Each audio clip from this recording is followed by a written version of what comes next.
है। इसीलिए पशु के बच्चे जन्म लेते ही वह विचलन करना शुरू कर देते हैं, दौड़ना शुरू कर देते हैं, मूव करना शुरू कर देते हैं, क्योंकि उसको इस संसार से कोई लेना देना नहीं है, ज्ञान की बात से लेना देना नहीं है। और इंसान के बच्चे जन्म लेते हैं तो क्या पशुओं के बच्चे के जैसा मूव करते हैं? नहीं करते हैं। क्यों नहीं करते हैं? कि इंसान के बच्चे को ज्ञान की आवश्यकता है और इंसान ही इस संसार में एक बड़े बड़े कार्य को, अच्छे कार्य को परिणाम दिखा सकते हैं, उस कार्य को प्रगति दे सकते हैं।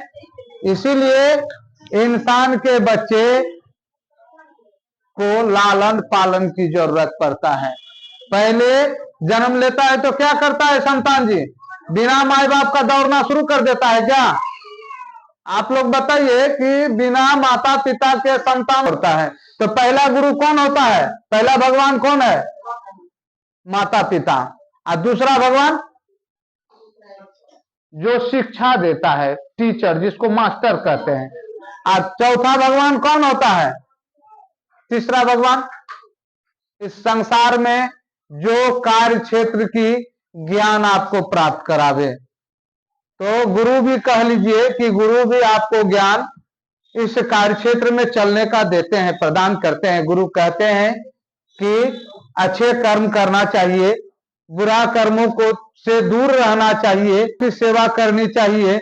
माता पिता का सेवा करने से उसको ईश्वर की प्राप्ति हो जाती है, गुरु का ज्ञान की प्राप्ति हो जाते हैं। क्योंकि एक संतान, आप ठंडा के समय में अपने बच्चे को सब कोई पाले हैं, ऐसा है कि नहीं है? एक बच्चे माँ के बिस्तर पर पेशाब कर देते हैं तो माता ने क्या करता है? उसमें अपने आंचल या सूखा कपड़ा देकर के फिर उसी में सो के रात बिता लेती है। क्योंकि संतान की सुख तो सभी प्राप्त किए हैं, इस बात की ज्ञान है। और अगर माता पिता बूढ़ा हो जाए तो पेशाब करना तो दूर की बात है, थोड़ा सा जल गिलास में लेके ढार देना। और बहू और बेटा आएंगे तो कहे बेटा थोड़ा सा हमको उठाना, तो 5 पेशाब हो गया है, तो वो तरह तरह के बुदबुदाते हुए चल देंगे। कारण इसीलिए चल देंगे कि उसको उस बचपन का ज्ञान वापस नहीं आ रहा है।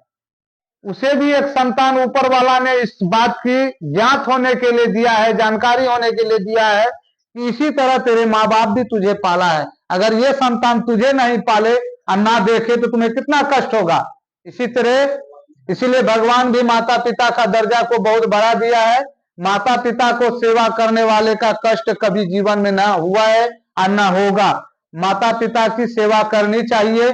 माता पिता का सेवा में ईश्वर की सेवा छुपी हुई है। इसलिए माता पिता को छोटा बड़ा नहीं बोलनी चाहिए, माता पिता का अनादर नहीं करनी चाहिए, माता पिता के दिल को दुखानी नहीं चाहिए। जो माता पिता के दिल को दुखाते हैं, उसको कष्ट देते हैं, उसको पीड़ा देते हैं, ईश्वर उसको जरूर दंड देते हैं। इसीलिए गीता सार के लास्ट पृष्ठ में लिखा है, अर्जुन को श्री कृष्ण जी ने कहा है कि कर्म प्रदान कर विसुराखा, जस करनी तस फल टाका। इस संसार में आए इंसान अपना कर्म जितना अच्छा करेंगे उसकी फल की प्राप्ति उतनी अच्छी होगी, और कर्म जितने खराब करेंगे, अपने वाणी से खराब वाणी बोलेंगे, माता पिता सास ससुर का सेवा से दूर हो जाएंगे, माता पिता को गाली गलौज देंगे, भूख से तरसाएंगे, तो एक दिन ऐसा समय आएगा कि उसका भी संतान उससे ज्यादा उसको तरसाएंगे।